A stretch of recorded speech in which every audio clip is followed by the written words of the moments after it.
Wah, tapi wawasannya gila. Ya, Siap. oke. Kita tutup ya, Pak. Yang storytelling ya, orang boleh kita, tapi menyampaikan itu Ilmu sendiri. Doa dia menarik menyampaikan. Saya nggak bisa ngomong kayak Felix itu, nggak bisa saya. Oke, yuk. Kita kameramen di luar. Oh gitu ya. Tapi kan ada mengatakan gitu. Oke, kandang. Ya, pada saya saat mewawancarain Felix Xiao, ya Ustadz Felix Xiao. Wah, yang nonton banyak banget dan banyak komen. Undang Donditan dong. Wah, siapa bilang Donditan? Saya 3 hari 4 hari, tapi banyak sekali musuh-musuh Donditan. Saya cari di YouTube. Wih, ini orang gila juga. Dan Donditan dari sini. Terima kasih sudah bergabung lagi. Alhamdulillah bisa ketemu Raja Kuis. Saya panggilnya Kando deh berarti ya. Wah, Kando Helmi ini dulu tontonan saya waktu masih kecil. Serius bener. Semua kuis saya tonton. Bang Helmi, Bang Tantowi ya. Oh gitu. Masya Allah. Wants to be? Hah? Wants to be millionaire. Wants to be millionaire. Wah, keren bener itu ya. Itu menarik dengan pakaian selalu otomotif, Ducati lah, apa lagi ya. Fenomena apa gitu ya. Dan perbandingan agamanya. Dulu saya sempat menikmatin Zakir Naik. Oke. Jadi suatu hari saya kalau nggak salah umroh. Ketemu? Bukan, waktu di bis itu diputar Zakir Naik. Ini orang siapa gitu. Gila ya hafal ayat sekian, ayat sekian. Oh, kalau dia ayat perbandingan agamanya. Perbandingan agamanya luar biasa. Ya ternyata di Indonesia ada juga gitu ya. Kalau saya nggak sampai yang kayak beliau. Beliau kan Hindu juga menguasai, Buddha juga menguasai, Kristen dan Islam apalagi. Tapi sempat mengidolakan Zakir Naik. Saya salah satu yang menjadi inspirasi saya untuk menjemput hidayah adalah beliau. Sebelumnya adalah guru beliau. Siapa namanya? Almarhum Syekh Ahmed Didat. Ahmed Didat. Semua video almarhum Syekh Ahmed Didat saya tonton. Oke. Sudah habis, sekarang ditonton lagi, beralih ke Dr. Zakir Naik. Semua video saya tonton habis. Sampai akhirnya beralih lagi ke kayak macam Syekh Yusuf Estes, Ustadz Muhammad Ali Khan, Ustadz Hussein Y, dan setelah saya masuk Islam, baru saya belajar Islam lebih banyak lagi dari ustadz-ustadz kita yang di Indonesia. Dan di hari ini kita tidak akan berdebat agama ya. Iya. Kan agama kita sama gitu. Iya, sesama Muslim nggak boleh berdebat. Boleh berdebat untuk hal-hal yang positif gitu. Memang dulu agamanya apa? Dulu saya dari Kristen. Kristen. Keluarga seluruh Kristen. Protestan. Semuanya. Protestan. Iya. Oke. Terus apa yang membuat akhirnya Dondi memutuskan untuk masuk Islam? Ceritanya sih mungkin biasa aja ya. Ya. Jadi awalnya tuh karena memang dari kecil saya sudah memang menjadi anak gereja. Dari kecil udah dibawa gereja gitu. Ya ini namanya Nusa Kambangan ya? Iya, di Cilacap. Tapi bukan di penjaranya bukan. ada selatnya gitu. Terus. Jadi dari kecil memang sama nenek saya tuh sama mama saya tuh saya udah dijadikan anak gereja dari kecil. Sampai baptis, remaja, aktif segala macam. Jadi kita tumbuh dan besar memang di gereja. Di lingkungan gereja. Di lingkungan gereja. Gereja udah seperti rumah kedua saya. Jadi saya tumbuh besar di gereja sampai akhirnya keluarga saya hijrah ke Jakarta. Oke. Ya masih meneruskan gerejanya sampai saya berumah tangga, sampai punya anak segala macam itu masih gereja semua. Terakhir tuh kira-kira 2007 lah ya. Tiba-tiba ayah saya masuk Islam. Ayah saya duluan. Oke. Masuk Islam. Ya memang waktu itu ayah pisah sama mami ya. Tapi saya ngeliatnya ayah saya tuh gimana ceritanya gitu ya. Seumur hidupnya dia dari kalangan Tionghoa. Tionghoa kan memang ya kalau nggak Konghucu Buddha ya. Tapi kan akhirnya banyak dari keluarga Tionghoa memang mengikuti agama penjajah kita dulu, masuk dalam Kristen. Kok tiba-tiba bisa masuk Islam gitu sih. Umur berapa ya masuk Islam? Waktu itu sudah sekitar berapa ya? Mungkin sekitar 50-an kali ya. Oke. Nah, saya mikir, kok bisa ya? Dari Konghucu, Kristen, bahkan sudah bisa khotbah di persekutuan ya. Tiba-tiba masuk Islam. Tapi saya amati, oke, mungkin ini karena pergaulan ya. Tapi dari kecil sebenarnya saya nggak punya impresi negatif tentang Islam. Benar. Karena saya juga tumbuh di kampung yang banyak Muslim. Di Cilacap. Gitu ya. Jadi saya hanya berpikir begini, kan kita juga sudah sering baca kitab kita gitu kan, Bible kan. Jadi yang saya ketahui waktu itu, Islam dan Kristen itu hanya seperti dua orang anak, beda emak satu bapak gitu lah. Ya kan, kita juga mengetahui di dalam kitab kita ada nama Ishak, ada nama Ismail, gitu kan. Ada Abraham bapaknya dari dua istri yang berbeda, Sarah dan Hagar gitulah. Jadi saya hanya berpikir Kristen itu dari Ishak, Islam itu dari Ismail. Kita menyembah Tuhan yang sama gitu. Ya, impresi saya begitu dari kecil sampai remaja sampai dewasa. Tapi belakangan ternyata kan Islam banyak di fitnah di media. Di Indonesia kita juga bisa melihat lah ya, media-media memang banyak juga yang waktu itu mendiskreditkan Islam. Di luar apalagi. Sampai akhirnya kita mendengar istilah Islamofobia. Ya. Betul kan? Kan nggak ada Kristenfobia kan nggak ada. Ada aja Islamofobia kan. Nah waktu itu saya jadi mulai berpikir apa benar Islam begini gitu ya. Semenakutkan. Ya, jadi kan apalagi dulu waktu peristiwa WTC lah. Ya, 9/11. Gimana itu Pak? Ya. Saya waktu itu ingat ketika saya mendarat di bandara lama yang di Bangkok, TV memperlihatkan gedung WTC sedang ditabrak pesawat. Udah gitu yang disebut-sebut adalah Islam semua. Gitu. Jadi yang tadinya saya nggak punya impresi negatif, saya jadi bertanya-tanya apa benar Islam gini? Akhirnya ketika 2002 saat itu WTC masih belum bisa? Belum, jauh. WTC kan 2001 kalau saya. Ya. Nah, papa saya aja masuk kurang lebih 2007.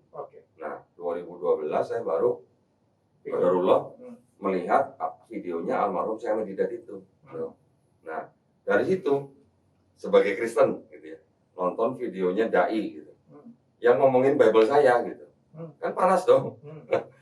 Nah, ketika dia banyak ngomong Bible tuh begini dan juga banyak kontradiksi, kemudian banyak ayat yang tidak otentik, kemudian juga sangat-sangat diragukan bahwa itu adalah firman Tuhan. Ya walaupun masih ada itu sisa-sisanya. Saya jadi nontonnya sambil buka Bible, Bang. Saya dulu udah familiar banget dengan kitab gitu kan. Jadi begitu dia sebut kitab ini pasal sekian, ayat sekian, saya cepat bukanya. Sampai meja kerja saya tuh penuh dengan catatan-catatan kertas yang post-it itu. Yang bisa lepas tempel. Post-it yang kuning. Yang kuning itu. Meja kerja saya dulu penuh dengan catatan itu. Lama-lama saya pikir, kayaknya kok benar juga apa yang dia ngomong gitu. Jadi akhirnya saya riset mandiri lah. Riset mandiri, cari tahu apa benar yang dia ngomong gitu. Dan saya ternyata dapat jawabannya dari kalangan Kristen, bukan dari kalangan mana-mana. Oh, ternyata begini ya. Akhirnya saya dapat buktinya dari kalangan Kristen juga. Loh, kalau sebuah kitab suci, di dalamnya ada kontradiksi, kemudian di dalamnya juga ada ayat yang tidak otentik. Tidak otentik berarti tidak asli. Artinya itu ayat bisa berupa tambahan atau sisipan. Bagaimana bisa disebut kitab suci? Gitu.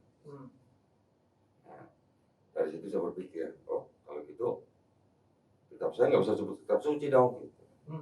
Akhirnya saya mencarilah alternatif. Ada agama Judaisme, ada Islam. Nah, kalau Islam kan saya sudah familiar karena saya dari kecil tumbuh besar di kampung Islam gitu lah. Ada Hindu, ada Buddha. Ya akhirnya dari semua istilahnya garis besar yang saya pelajarin, kalau Kristen kan gelar daripada yang dituhankan, gelar dari Yesus gitu, dari Kristus gitu.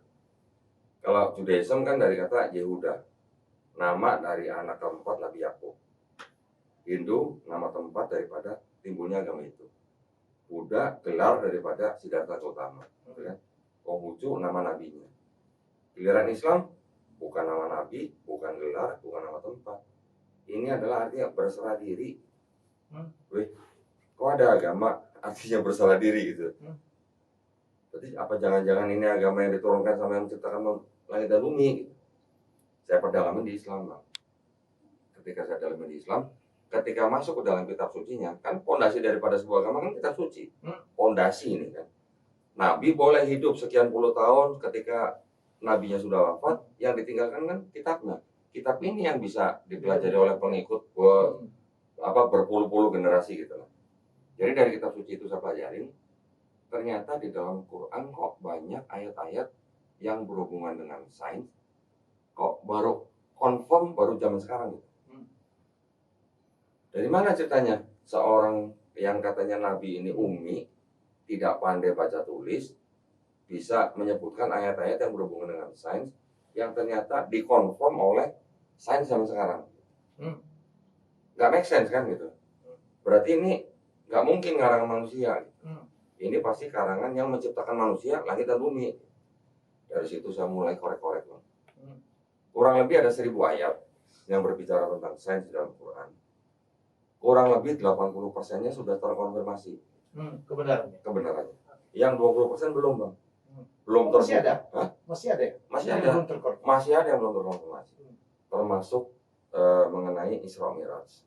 Itu belum bisa dijelaskan oleh sains secara detail gitu lah. Sekarang mungkin kita hanya mempelajari apa sih kalau sains yang baru yang paling mutakhir apa sih paling baru kuantum mekanik lah. Ya, baru teleport mungkin lah. Tapi kalau bicara perpindahan dari satu kota ke kota lain, apalagi dari bumi sampai ke Sidratul Muntaha, sains belum nyampe ke situ. Bukan teleport juga. Iya kan teleport juga, tapi kan sains belum bisa kalau dari satu tempat di bumi sama-sama di bumi mungkin itu baru sampai di situ lah. Ada percobaan kereta yang tidak pakai rel seperti konvensional, tetapi dia menggunakan lorong yang kayak semacam wire magnet. Itu kecepatannya bisa cepat sekali. Yang maglev ya. Betul. Nah, itu udah teleport ya. Tapi masih di dalam bumi gitu. Nah, ini kalau dari bumi ke luar angkasa, sains belum bisa menjelaskan. Paling-paling yang bisa bukan mendekati ya, not even close lah. Kecepatan cahaya kurang lebih 299.000 sekian kilometer per detik. Ya, per detik. Ya, itu pun juga mungkin belum bisa lah menjelaskan istilahnya bagaimana jasad manusia bisa sampai dipindahkan dari bumi ke luar angkasa, bahkan sampai di atas langit ketujuh, pulang lagi dalam waktu semalam gitu. Sains belum nyampe. Mungkin 10 tahun lagi mungkin baru bisa jelaskan. Mungkin 100 tahun lagi, mungkin 1000 tahun lagi juga walau. Jadi saya melihat gila ya. Emang di Bible nggak ada itu? Nggak ada. Kalau di Bible ada begini, Bang. Yang disebut dengan Paulus yang kita tahu bahwa dialah pendiri daripada agama Kristen. Dia mengaku mengenal seorang Kristen katanya. Yang dia maksud adalah diri dia sendiri yang mengaku sudah sampai langit ketiga. Ada. Itu berarti Mi'raj gitu ya. Ya. Kalau kita mau bandingkan dengan Mi'raj kecil lah, baru langit ketiga. Kalau Nabi kita kan sudah sampai Sidratul Muntaha gitu. Nah, bedanya di situ. Jadi pada waktu itu saya mikir, gimana ya ceritanya? Sebuah kitab yang ditulis kira-kira hampir 1500 tahun yang lalu, di mana orang-orang pada saat itu boro-boro gitu ya, tahu sains gitu lah. Tapi kok bisa ada ayat-ayat yang akhirnya kok bisa dikonfirmasi zaman sekarang gitu. Dari mana ceritanya? Dari mana seorang yang dibilang umi tidak pandai baca tulis bisa mengatakan hal-hal yang demikian? Orang-orang pada saat mendengar ayat itu juga pasti pada nggak tahu maksudnya apa gitu. Kami menurunkan besi untuk bermanfaat bagi manusia. Besi turun dari mana, Bang? Ternyata NASA aja sekarang bisa ngomong bahwa besi yang ada di permukaan bumi itu tidak berasal dari bumi, tapi turun dari angkasa luar, dari benda-benda langit yang jatuh ke bumi ketika bumi baru terbentuk. Dari mana Nabi kita bisa berkata begitu? Dan itu sudah dikonfirmasi oleh ilmuwan-ilmuwan yang di luar Islam. Bahkan seorang profesor, namanya Profesor Keith Elmore, dia spesialisasinya di bidang embriologi. Bukunya dia dipakai di seluruh perguruan tinggi untuk embriologi. Embriologi. Jadi dia meneliti embriologi, perkembangan embrio, usia sekian, sampai dia bisa menulis buku karena dia menggunakan mikroskop. Tanpa mikroskop kan dia nggak mungkin nulis begitu. Tapi ternyata Quran sudah menjelaskan. Akhirnya dia sampai ke Arab Saudi, bikin konferensi pers. Seorang anak pendeta Presbyterian berani ngomong bahwa Quran ini bukan karangan Nabi Muhammad. Dia berani ngomong Quran ini adalah pasti berasal dari Sang Maha Pencipta. Walaupun dia nggak masuk Islam ya. Karena dia diajarkan Tuhan itu satu, kita semua sama, cuma beda cara beribadahnya aja. Dari seorang profesor bisa sampai ngomong gitu. Gimana? Kita manusia, kita sekarang hidup di zaman sains gitu. Hampir segala sesuatu didasarkan pada hukum sains. Kalau teori sains itu sudah berubah menjadi hukum, buat manusia yang hidup zaman sekarang kan itu sudah menjadi kebenaran gitu. Hukum gravitasi lah misalnya. Kan kita sudah mempercayai bahwa memang di bumi ada gravitasi gitu. Ya. Setiap planet juga ada gravitasi. Gitu. Tetapi kalau kita mau tadabbur misalnya, siapa yang ngatur mataharinya dikelilingi oleh planet-planet, yang mana matahari ini punya gravitasi paling besar, dikelilingi planet-planet yang juga punya gravitasi, yang mana matahari dan planet-planet ini mengelilingi alam semesta. Kok nggak tabrakan gitu? Kita sendiri yang sekarang sedang duduk diam begini, sebenarnya bumi ini sedang berputar. Kenapa kita nggak terpental? Kok kita bisa jalan dengan santai, duduk dengan santai, minum teh gitu? Maksud saya mau minum gitu. Izin. Oke, sementara John di minum. Jadi fakta-fakta sains di Quran itu yang membuat seorang Donitan jatuh cinta pada Islam. Ya, karena kita sebagai orang yang diberikan akal untuk berpikir. Saya berpikir maka saya ada. Jadi kalau kita diberi akal, menilai sesuatu, kan kita harus menggunakan akal dulu. Setiap manusia kan pasti begitu. Ya. Jadi mau nggak mau kan saya harus saya nggak bisa menolak gitu. Kalau namanya sains sudah mengkonfirmasi sesuatu, yang mana ini ditulis ribuan tahun yang lalu, berarti kan nggak mungkin ini berasal dari manusia zaman itu. Ini pasti berasal dari yang menciptakan manusia gitu. Nah, juga kalau misalnya kita pakai rumus terbalik misalnya, siapa pencipta manusia? Kita sebagai orang beriman mengatakan Allah Subhanahu Wa Taala. Buktinya mana? Buktinya dari Quran. Karena di Quran itu yang menceritakan manusia tercipta dari apa, prosesnya bagaimana, berasal dari mana, sekarang hidup untuk apa, nanti pulang kemana. Yang bisa menceritakan begitu kan hanya yang menciptakan manusia gitu. Contoh kita beli barang elektronik. Di kardusnya kan pasti ada owner's book atau manual's book. Ya. Karena yang menciptakan, dia bisa menulis apa saja tentang produk ini gitu. Betul. Nah, seperti itulah. Quran seperti owner's manual book gitu. Buat saya pada waktu itu. Bagaimana seorang produsen TV bisa menulis owner's book kalau dia tidak tahu cara kerjanya, harus di temperatur berapa, elektroniknya, listriknya di berapa hertz atau voltasenya berapa, kalau bukan dia menciptakan. Terus kalau ada troubleshooting bagaimana? Nah di Quran juga ada troubleshooting buat kita gitu. Nah, jadi apakah kita mau menolak sesuatu yang sudah jelas gitu? Suatu kebenaran. Ya apa yang mau dibantah gitu. Dan dia akhirnya jadi mualaf 2007, 2008. 2014. 2014. Oh baru ya. 10 tahun udah lama bang. Jangan sebut saya mualaf lagi lah bang. Mantan kafir aja. Mantan kafir. Mendingan saya disebut mantan kafir kan daripada mantan muslim. Jadi yang Islam kan siapa? Waktu itu saya bersyahadat di sebuah panti asuhan. Di Cilacap? Enggak, di Jakarta. Sudah di Jakarta. Sudah di Jakarta. Lucunya pada waktu itu saya datang, saya menghadap ke Pak Ustadz saya mau masuk Islam. Oh ya, dia nggak tanya kenapa masuk Islam, cuma dia bilang, Pak Dondi sekarang pulang dulu. Waktu itu saya datang udah cukup malam. Pak Dondi pulang dulu, besok pagi sebelum subuh Pak Dondi mandi junub katanya. Niatnya begini-begini, jam 6 pagi baru datang sini. Ikutin, kan saya ikutin aja. Ngeri pasti belum bersih. Tapi ternyata belakangan ketika saya udah pelajarin Islam lebih banyak dengan berbagai macam pendapat daripada ulamanya, saya mikir, waktu itu kalau saya datang, terus saya disuruh pulang, sebelum saya datang paginya, kalau malam itu saya mati gimana? Kan niatnya udah dicatat. Niatnya ya.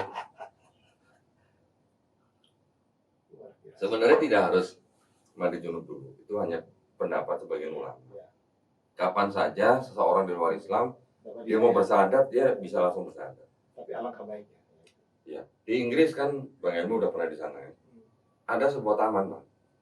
Namanya Taman Hyde Park, ya kan? Hyde Park ya. Ada speaker's corner kan di situ kan? Di sudutnya ada sebuah tempat disebut speaker's corner. Tempat orang boleh bicara apa aja.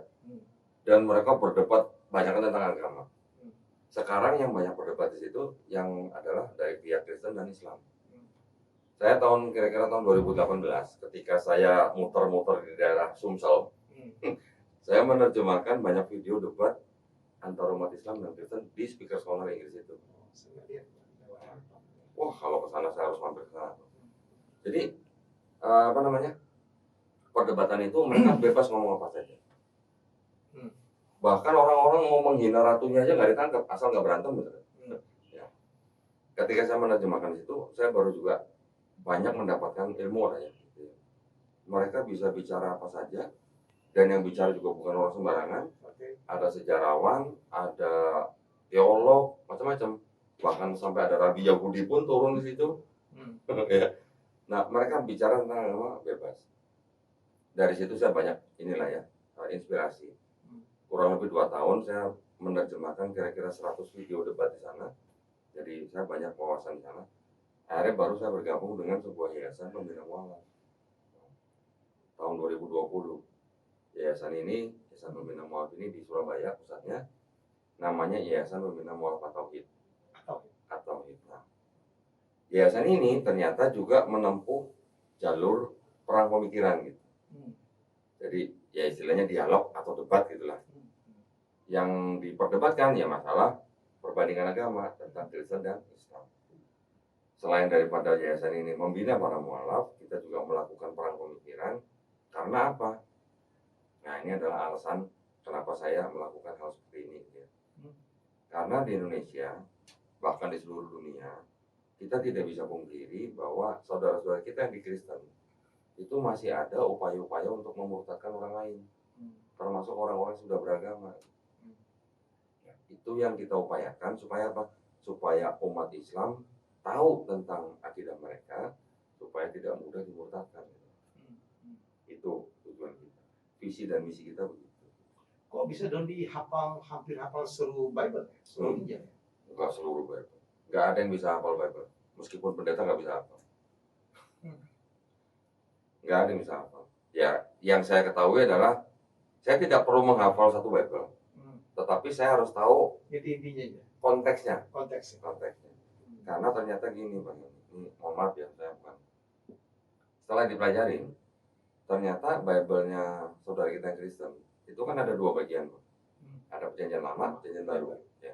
Yang perjanjian lama ini ternyata bukan punya Kristen. Yang perjanjian lama ini ternyata punya Yahudi. Nah, Yahudi sudah kurang lebih 5 abad sebelum ada Yesus, Bible-nya Yahudi sudah ada. Nah, Bible-nya Yahudi ini yang diterjemahkan dari bahasa Ibrani ke bahasa Yunani, kemudian beredar sampai abad ke-4 Masehi, baru menjadi perjanjian lamanya Kristen. Ditambah dengan perjanjian barunya Kristen, itulah menjadi Bible-nya Kristen. Nah, masalahnya di mana? Masalahnya adalah perjanjian lama ini yang dipakai oleh Kristen itu dipahami dan ditafsir oleh Kristen secara berbeda dengan pemahaman dan tafsirnya orang Yahudi.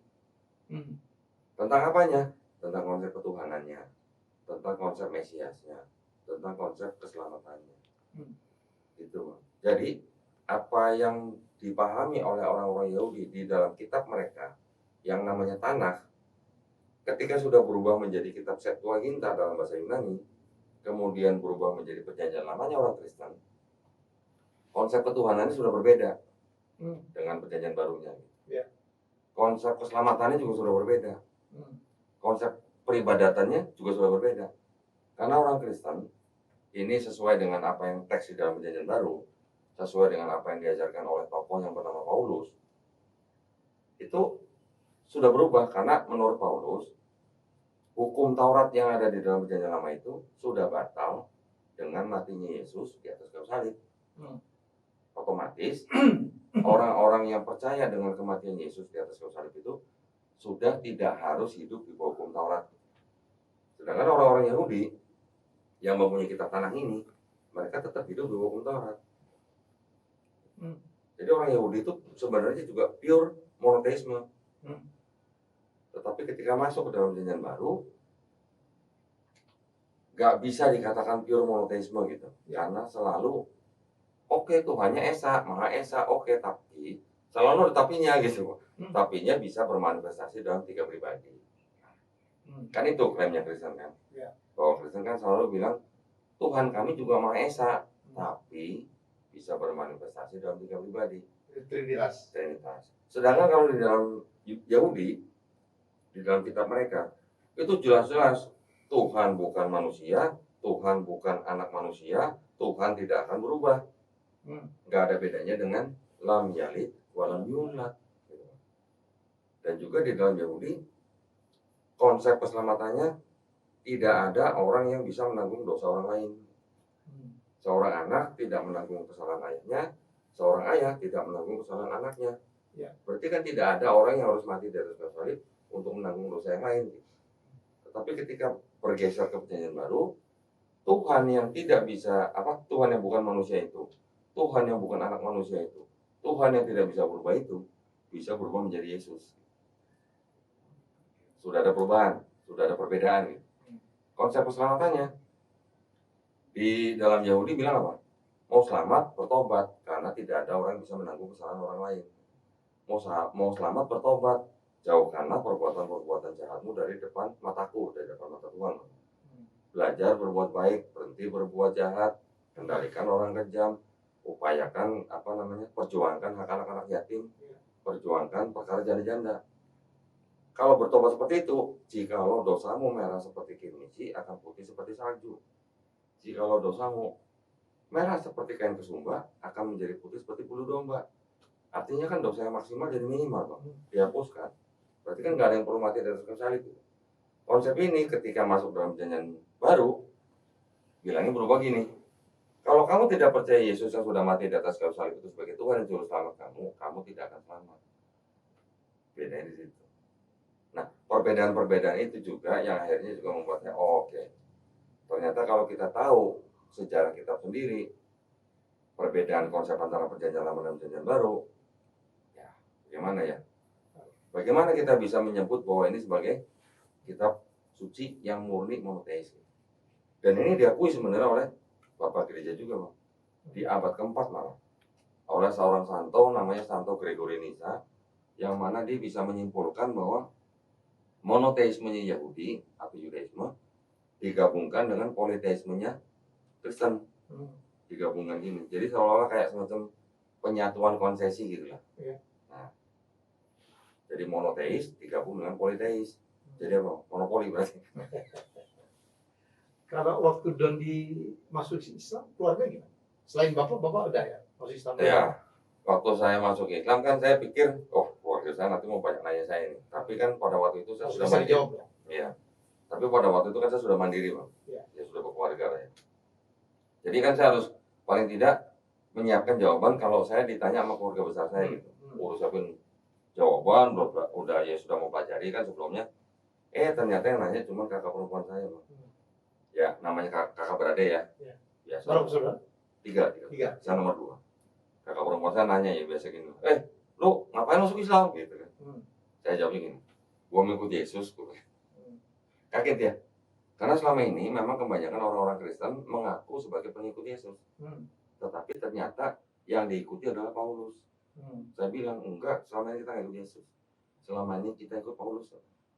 Loh, gimana sih? Nah, saya kasih ayat-ayatnya.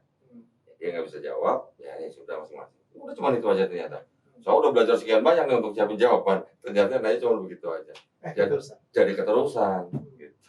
Nah, ketika saya bergabung dengan Yayasan Pembina Mualaf Tauhid itu ya, alhamdulillah jadi pengetahuan saya tersalurkan gitu.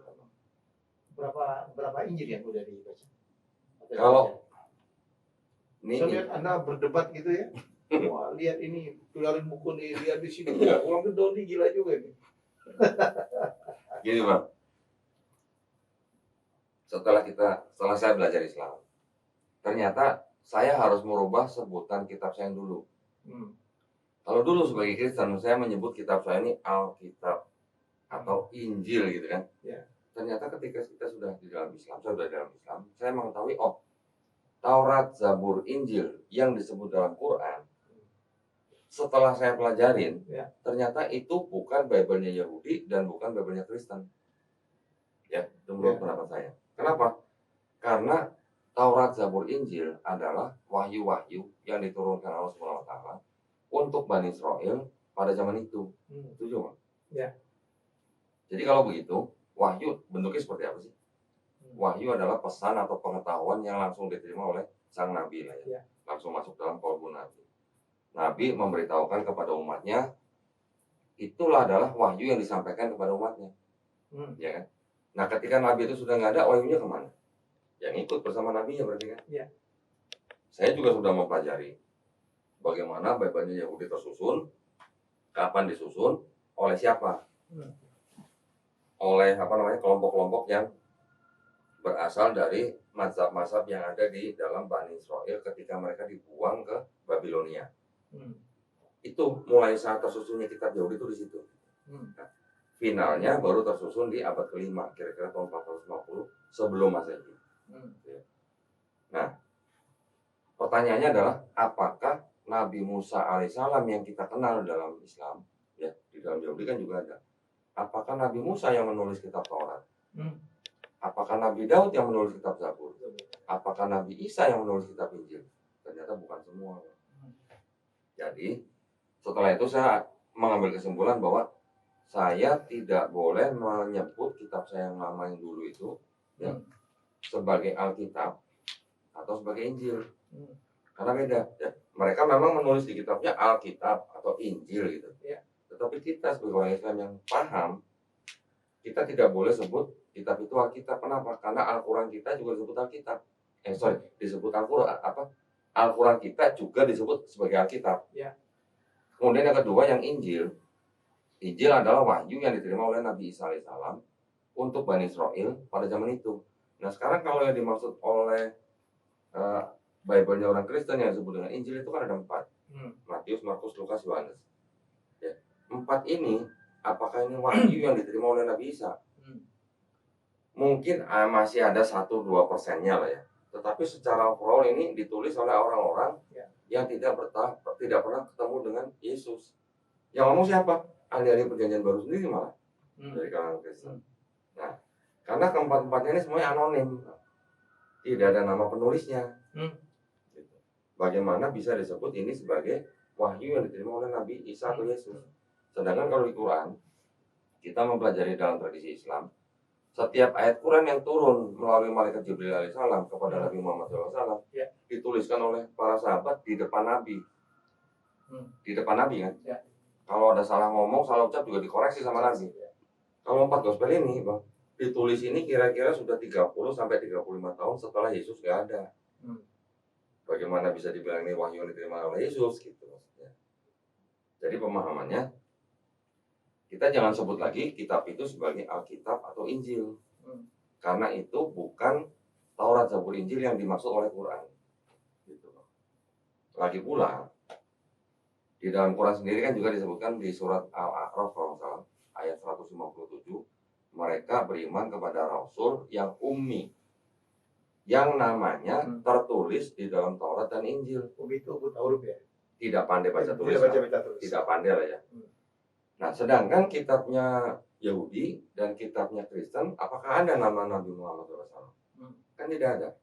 Kita tidak tahu ya, apakah sudah disamarkan, apakah sudah dihapus, ataukah sudah dirubah, kita tidak tahu. Tetapi kalau kita pun ngecek di dalam teks aslinya, yang mana kitabnya yang mana dalam kitabnya Yahudi dalam bahasa Ibrani, ataupun yang dalam perjanjian baru dalam bahasa Yunani, itu kita tidak bisa klaim 100% bahwa ini adalah nubuat untuk Nabi Muhammad SAW. Tetapi kalau bicara indikasi masih ada gitu. Indikasi aja. Tapi kalau kita klaim, nanti dulu lah. Karena apa? Saya juga berpikiran gini. Yang berhak menafsirkan Quran siapa? Ya ahli-ahli tafsir Islam dong. Yang berhak menafsirkan kitabnya orang Yahudi siapa? Ya ulama-ulamanya Yahudi. Yang berhak menafsirkan kitab perjanjian baru punya orang Kristen siapa? Ya ulamanya orang Kristen. Jadi kan masing-masing sudah punya pagar nih. Ya kan? Kita punya pagar sendiri, mereka juga punya pagar-pagar sendiri. Ya. Kita juga tidak mau mereka lompat pagar ke dalam Quran. Ya. Makanya kita juga tidak boleh lompat pagar ke tafsir mereka gitu. Tapi kalau hanya bicara indikasi, boleh. Dari mana? Dari sisi linguistik, dari sisi konteks, dari sisi sejarah. Ya. Ini hanya pembicaraan tentang indikasi, Bang. Ya. Kita sendiri nggak boleh klaim 100%. Jadi ada indikasinya. Ya, indikasi masih ada. Apa yang berdasarkan akhirnya Dondi kemudian dikenalkan untuk di YouTube ya? Melakukan diskusi. Kadang-kadang mungkin debat agak cukup keras juga ya dengan pendeta, dengan penganut. Saya nggak pernah keras sama pendeta. Ya. Santai-santai aja bisa bercanda-bercanda. Hmm. Habis debat ya walaupun mereka mungkin ngomongnya keras, Ya. tapi setelah debat kita masih bisa ngopi bareng, makan bareng, ngobrol santai, nggak ada masalah. Dan itu oke menurut seorang Doni. Oke. Diskusi. Oke, kenapa Bang? Karena di dalam Quran kita diperintahkan apa? Janganlah kamu berdebat kecuali dengan cara yang paling baik. Bagaimana cara yang paling baik? Ya harus begitu. Kita menyediakan tempatnya, kalau kita yang mengundang ya, kita menyediakan tempatnya, kita memberikan. Ini ada yang ngundang tapi nggak mau kasih tempat.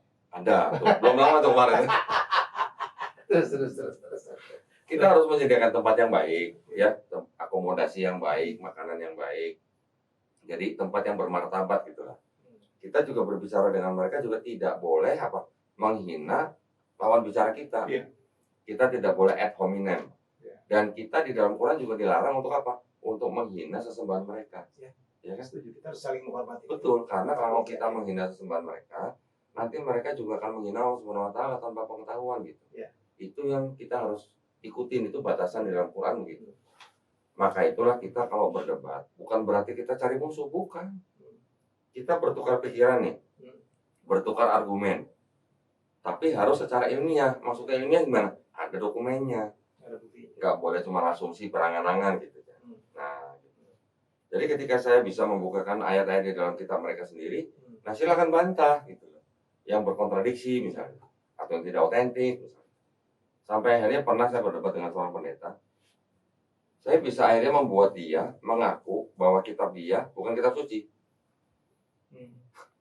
Saya bisa membuat dia mengaku bahwa di dalam kitab dia ada sebuah kitab yang tidak diketahui siapa penulisnya. Saya bisa membuat dia mengaku bahwa ada sebuah ayat di dalam kitab dia yang bukan firman Tuhan. Kemampuan debatnya seorang Doni itu dari mana sih belajar? Saya nggak tahu ya, mungkin saya nggak belajar. Punya pengetahuan iyalah satu hal, one thing. Ya. Tapi hal kedua kan menyampaikan, apalagi diskusi ya, menghadapi juga orang yang juga pinter-pinter, menguasai kepercayaannya, agamanya nggak gampang menurut saya. Kalau saya nggak belajar teknik debat secara khusus nggak, tetapi orang berdebat kan punya gaya masing-masing ya. Ya. Orang yang punya gaya retorika. Ya. Orang tidak perlu menjawab, dia sendiri yang menjawab karena retorikanya bagus. Ya. Itu dari kalangan mana aja bisa begitu. Tapi kalau saya selalu ingin. Doni kan nggak begitu. Enggak, saya bukan retorika. Saya nggak mau retorika. Saya slow aja berarti. Slow aja, tetapi lihat ini ambil kitab ini gitu ya. Iya betul. Ada berapa kitab? Lumayan banyak. Kalau saya bawa semua 2 koper nggak cukup. 60 lebih? Lebih. Sampai ada kitab tafsirnya juga.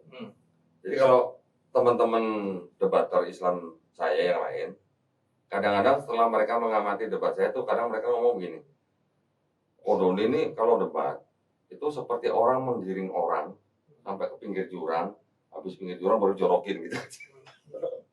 Mungkin ya seperti itu ya. Karena saya memang tidak mau langsung to the point.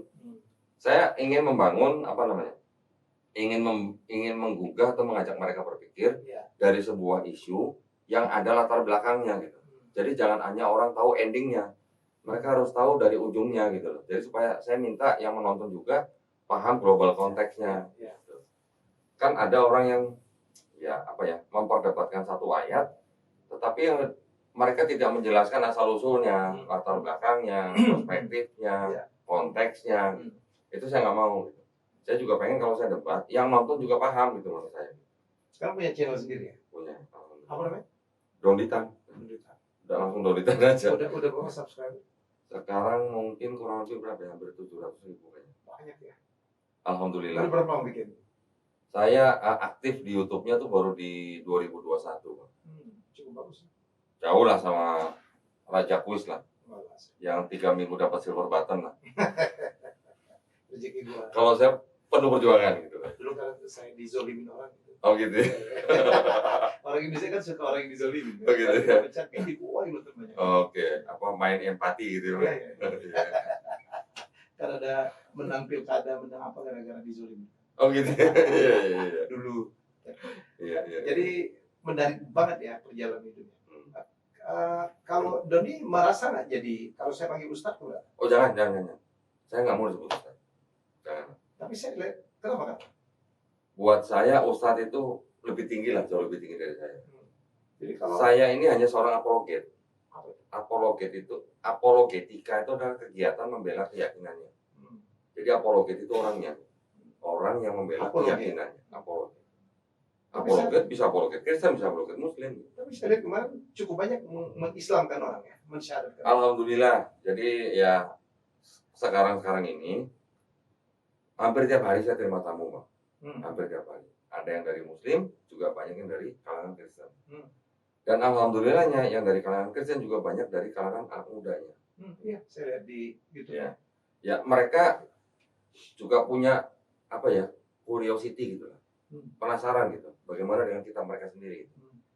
Bahkan ada seorang perempuan dari Jawa Tengah minta izin datang ke tempat saya hanya untuk foto Bible saya gitu. Cuman mau foto aja. Tujuannya? Ya, dia ternyata foto untuk apa? Untuk dibuat karya tulis. Oh. Dia bikin karya tulis sendiri, kurang lebih 35 halaman. Untuk apa? Untuk dikasih ke orang tuanya. Ya, supaya orang tuanya baca gitu. Dia Kristen? Dia Kristen. Dia dari keluarga Kristen, dia juga masih Kristen. Masih Kristen, datang ke tempat saya, foto-foto Bible, pulang gitu. Ya, setelah diskusi hanya nggak lama lah. Setelah itu dia sendiri yang berdiskusi dengan orang tuanya gitu. Dengan karya tulis dia gitu. Selama 2 bulan diskusi, akhirnya anak itu kembali lagi ke tempat saya, minta musyahadat. Ya alhamdulillah, saya nggak pernah maksa, nggak pernah ngerayu atau ngajak-ngajak mereka masuk Islam, enggak. Saya hanya bicara berdasarkan barang bukti. Ada juga yang datang diskusi 2 jam, syahadat. Ada yang sampai 4 jam, syahadat. Ada juga yang nggak syahadat, Bang. Nggak syahadat juga ada. Nggak masalah. Yang penting mereka puas gitu. Apa yang mereka tanya, semua terjawab di dalam kitab mereka sendiri. Kenapa saya mengumpulkan banyak versi dari Bible? Karena saya ingin membuktikan kepada mereka ada perubahan apa aja dan ada perbedaan apa aja di dalam kitab mereka. Gitu. Yang tahun sekian ngomongnya begini, yang tahun sekian ngomongnya begini, yang tahun sekian ngomongnya begini. Saya bisa tunjukkan langsung di depan mata, bisa dipegang barangnya gitu. Dan ketahuan siapa menerbitkan gitu. Yang menerbitkan sama gitu. Satu badan gitu, satu lembaga. Tapi isinya bisa berbeda. Lembaga apa? Lembaga Alkitab Indonesia. Alkitab Indonesia. Ya. Dari kitab-kitab yang diterbitkan oleh lembaga yang sama, tapi tahunnya berbeda, isinya kata-kata bisa berbeda. Itu yang saya tunjukkan kepada orang-orang yang datang. Nah silakan, saya nanyanya nggak susah-susah. Saya lihat satu episode dan mereka kaget. Saya nanyanya nggak susah, Bang. Saya cuma nanya yang salah yang mana. Karena kan nggak mungkin dua-duanya benar. Kalau saya nanya yang salah yang mana, kan mereka jawabnya juga bingung. Kalau sebut ini salah, nah berarti ini bukan kitab suci kan? Nah, udah gitu. Pernah mendapatkan kesulitan nggak dari kegiatan apa tadi apologet Apologet. yang John dilakukan? Kesulitan dalam arti apa? Ada orang yang nggak terima sampai. Oh ada, yang nggak terima ada, yang ngancam ada, yang ngajak berantem ada. Terus Ya saya santai. Santai. Saya beranggapan bahwa kegiatan yang saya lakukan ini adalah masih di dalam rangka yayasan. Ya, ada yayasan yang menaungi saya. Dan saya juga istilahnya banyak berkonsultasi dengan ahli-ahli hukum misalnya. Apa yang saya katakan ini bagaimana bisa melanggar ini enggak? Selama ada bukti dokumennya, ya nggak bisa diapa-apain. Kalau mau komplain ya komplain yang menerbitkan buku gitu. Saya cuma menunjukkan di depan layar. Tolong fokus supaya orang yang nonton bisa baca. Ya sudah, saya tunjukin aja. Jadi apa yang saya omongin ya saya membacakan apa yang tertulis. Kalau ada yang mau protes ya protes yang bikin buku, jangan protes ke saya gitu. Tapi tujuan saya adalah apa? Supaya juga yang menonton paham bahwa yang saya tunjukkan itu adalah sebagai bukti bahwa di dalam ajaran mereka begini, bukan berarti saya memusuhi mereka, enggak. Ya. Saya tidak menebarkan ujaran kebencian, bukan. Saya bilang ke teman-teman muslim, kita belajar kristologi ini bukan untuk membenci orang Kristen, bukan. Tapi untuk membentengi akidah kita orang-orang Islam ini supaya tidak mudah dimurtadkan oleh mereka. Karena mereka masih punya upaya-upaya begitu, Bang. Masih ada yang door to door, masih ada yang ke gunung-gunung, masuk ke dalam desa-desa, mencari orang untuk dijadikan misionaris ada. Saya berapa kali kedatangan mantan misionaris, Bang, yang sudah masuk Islam. Strateginya bagaimana mereka ceritain. Targetnya siapa mereka ceritain. Ya. Ilmu apa yang harus mereka miliki saya diceritain. Bahkan saya juga mempelajari tingkatan tingkatan daripada kegiatan misionaris ini di dalam rangka mereka menjadikan semua bangsa orang Kristen. Itu ada yang disebut dengan gini, Bang. Kontekstualisasi C1 sampai C6. Waduh, apa tuh gitu ya? C1 itu mereka membangun gereja di sebuah daerah, tapi masih menggunakan bahasa asal. Misalnya dari Belanda mengutus bikin gereja di daerah tertentu, tapi kebaktiannya masih menggunakan bahasa Belanda. C2 mereka sudah menggunakan bahasa lokal. C3 mereka sudah mulai menerima budaya dan tradisi lokal. Arti katanya. Terus C4 mereka selain sudah menggunakan bahasa lokal, menerima budaya dan tradisi lokal, juga sudah mulai menerima budaya dan tradisi Islam. Sudah mengarah ke Islam. C5 mereka sudah kelihatan seperti orang Islam. Sudah menggunakan fashionnya orang Islam, sudah berjenggot, sudah juga tidak makan babi gitu. Jadi ada tingkatannya sampai begitu, Bang. Sampai yang terakhir, tingkatan terakhir C6 itu mereka sudah tidak bisa dibedakan antara orang Islam sama kita gitu, nggak bisa dibedain. Bahkan mereka sampai pergi ke Arab Saudi, naik haji, belajar Quran, bahkan ke Indonesia bisa ngajarin Quran. Sampai begitu. Pernah dengar Snow Burgonya? Ya, itu yang Belanda. Belanda orang Belanda yang masuk ke dalam Aceh menjadi guru Islam, namanya Abdul Ghafur. Setelah dia masuk berapa lama, baru Aceh bisa dikalahkan oleh Belanda. Karena semua informasi sampai ke Belanda. Nah itu C6, Bang. Itu masih ada. Nah, kan kita nggak mau umat Islam yang mungkin pengetahuannya pas-pasan bisa dengan mudah menggadaikan imannya kepada sebelah. Tapi kan bukan berarti kita benci dengan mereka. Yang kita tidak terima adalah perbuatan mereka itu. Karena itu melanggar aturan pemerintah gitu. Itu ada namanya produk pemerintah, namanya keputusan bersama dua menteri, Menteri Dalam Negeri dan Menteri Agama, nomor 1 tahun 79. Dilarang mensiarkan agama kepada orang yang sudah beragama. Jadi kalau mereka ketok-ketok yang keluar ibu-ibu berhijab, terus mereka memberikan brosur, mengajak mempelajari akidah mereka, mereka memperkenalkan agama mereka. Ada aturan? Ada aturan, itu nggak boleh. Oke, Doni profesi sehari-hari apa? Saya ini, kontraktor. tukang bangunan. Borong-borong. Borong-borong. Bangun apa namanya? Tapi khusus di konstruksi baja, spesialisasi di situ. Jadi bangun gudang atau bangun pabrik. Khusus ngomong ada baju apa, pakai topi, pakai baju yang otomotif itu. Anak celup. Apa itu? Klub. Anak klub. Kenapa? Ducati itu? Iya, betul. Memang saya hobinya motor. Nah kan Bang Helmi kan di Indralaya. Iya. Saya dulu sering dari Jakarta ke Palembang atau ke Lubuk Linggau naik motor. Sendirian. Nanti udah dulu Lubuk Linggau saya bisa naik motor ke Bengkulu, ke Padang, Pekanbaru, balik lagi ke Jambi, turun lagi Lubuk Linggau, muter-muter gitu. Jadi sambil ngeborong kerjaan, sambil menyalurkan hobi gitu. Boleh dong sekalian. Sambil menyelam minum air gitu, Bang. Dan itu bagian dari branding juga. Oh gitu. Iya. Podcast ini ngomongin perbandingan agama, tapi ini Valentino Rossi dia ngomong. Valentino Rossi kelas manula ya. Bukan kelas pemula ya. Gitu. Keren. Dulu saya waktu kuliah pelajaran agama Islamnya saya diminta baca di stan gitu. Bukunya Maurice Bucaille. Saya ada juga bukunya. Quran Les Science. Ya, betul. Ya, Quran Bible dan Science. Dan ilmu pengetahuan ya. Ya, persis tadi yang diterangin Doni di awal-awal ya. Saya juga ada bukunya. Semua diterangin. Cukup menarik tuh ya. Itu yang bikin menarik ini. Ketika dia sebagai dokter ahli bedah diminta oleh pemerintah Prancis untuk memeriksa mumi dari Mesir. Jadi akhirnya mumi ini dari Mesir harus dikirim ke Prancis untuk diperiksa oleh Profesor Maurice Bucaille.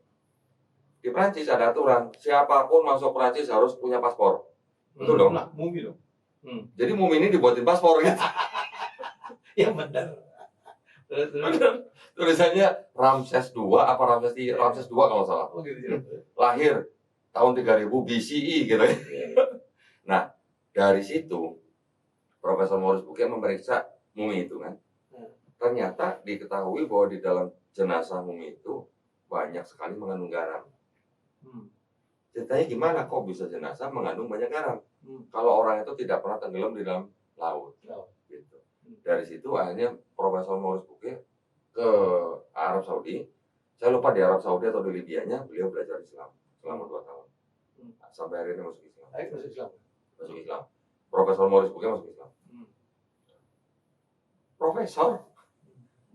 Kita bukan profesor, saya bukan profesor gitu. Yang profesor itu sampai dia menemukan hal seperti itu, sampai akhirnya dia masuk Islam. Nah, kita bukan profesor, kita juga diberikan akal dan pikiran.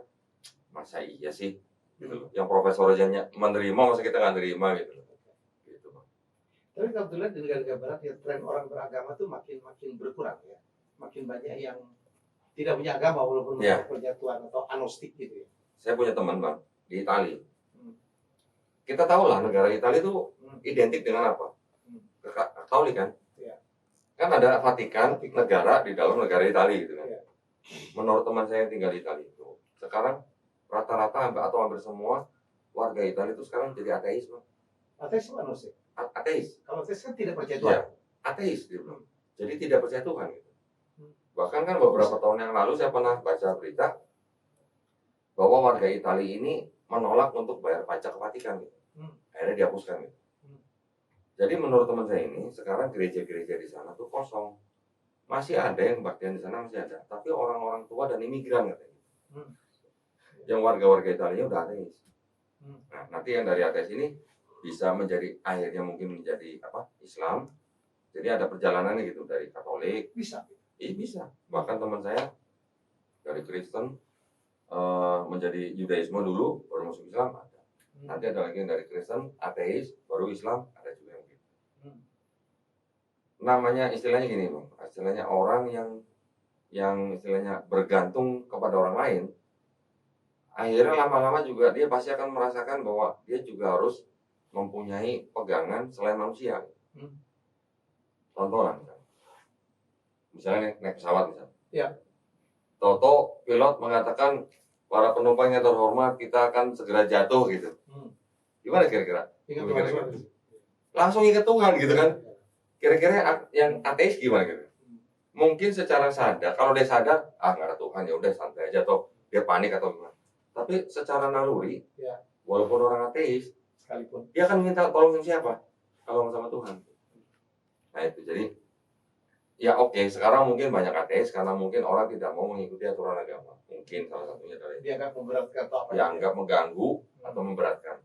Padahal kalau dia mempelajari aturan agama, terutama dalam Islam, ya, yang katanya berat, yang katanya merepotkan, yang katanya beban, ya, ternyata yang berat dan yang menjadi beban itu ternyata itu adalah kebutuhan untuk manusia,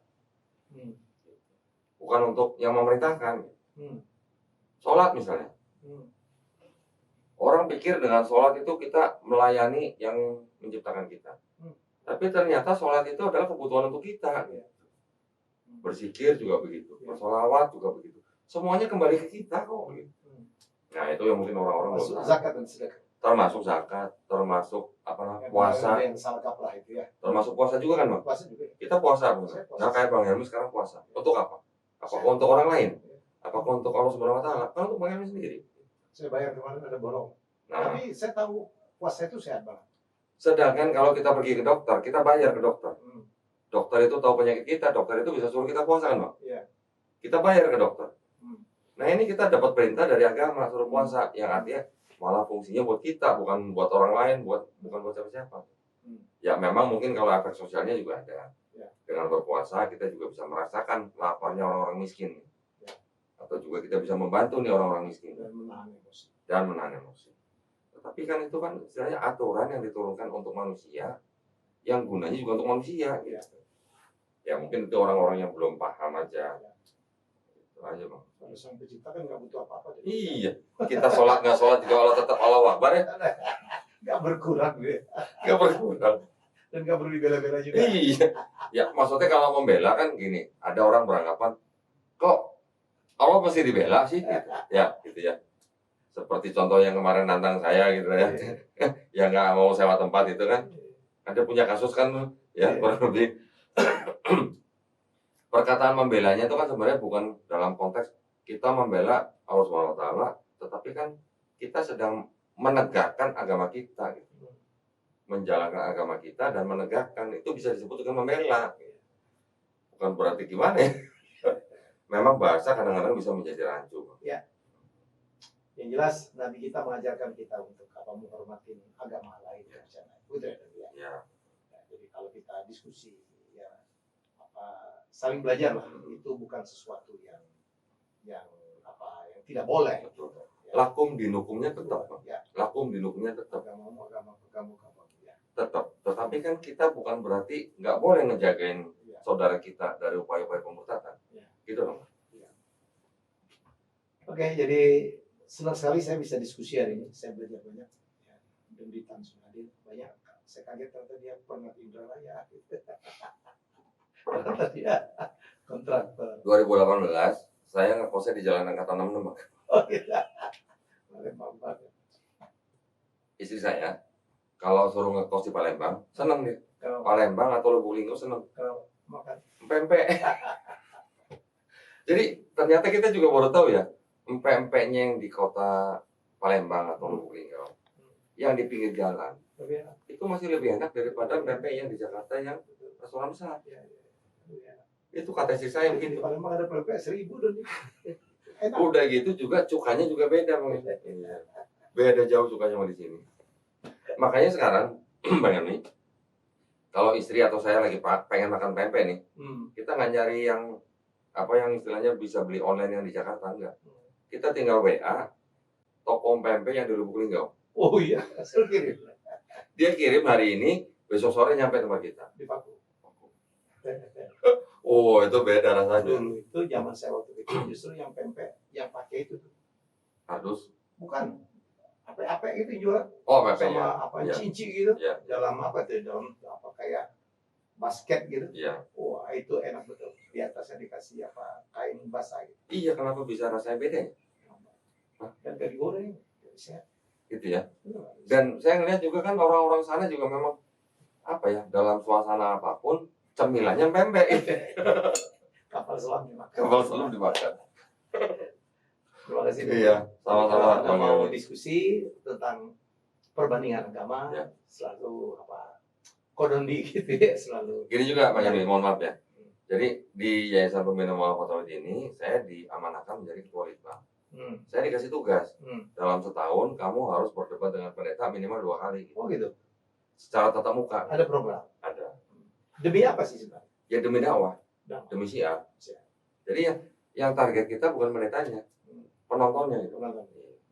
Makanya ada YouTube channel kan. Iya. Dan Dondi sekarang muncul di mana-mana ya. Alhamdulillah gitu. Ke Dedi udah. Ke Dedi belum? Dedi Sumargo udah. Densus sudah. Belum lama kemarin dari Raja Dangdut. Oh lama. Oh lucu ya gue lihat ini ya. Dari kemarin belum lama dari Raja Dangdut, sekarang Raja Kuis. Bisikan Roma. Bisikan Roma. Seru itu. Alhamdulillah. Ya. Masya Allah. Mudah-mudahan Bang Haji sehat-sehat terus. Iya. Ya, sudah senior. Iya. Tontonan dari kecil, Bang. Iya. Ya kan kita kecil kan nontonnya kan yang judi, darah muda, darah begadang gitu. Alhamdulillah bisa ketemu legend. Ke studionya beliau di daerah. Baik, Dodi, terima kasih. Sama-sama, Bang Yami, mudah-mudahan tetap sehat. Sama-sama. Iya. Sama-sama betul. Salam buat keluarga. Ya, oke. Jadi saya mengundang beliau hanya untuk kepengen tahu aja. Jadi ini satu fenomena baru dan lebih jelas siapa beliau, kenapa begitu ya. Jadi supaya tidak banyak juga salah kaprah, salah pengertian. Saya tuh selalu mengatakan orang kadang-kadang nggak banyak tahu tapi ngomongnya lebih banyak daripada yang banyak tahu, itu yang bahaya. Jadi nggak ada maksud apa-apa. Ya, jadi terima kasih dan kita jumpa dengan tamu hebat saya asalnya. Assalamualaikum warahmatullahi wabarakatuh. Waalaikumsalam. Terima kasih. Wow. Izin foto Bang ya? Iya dong. Waduh. Ya, foto.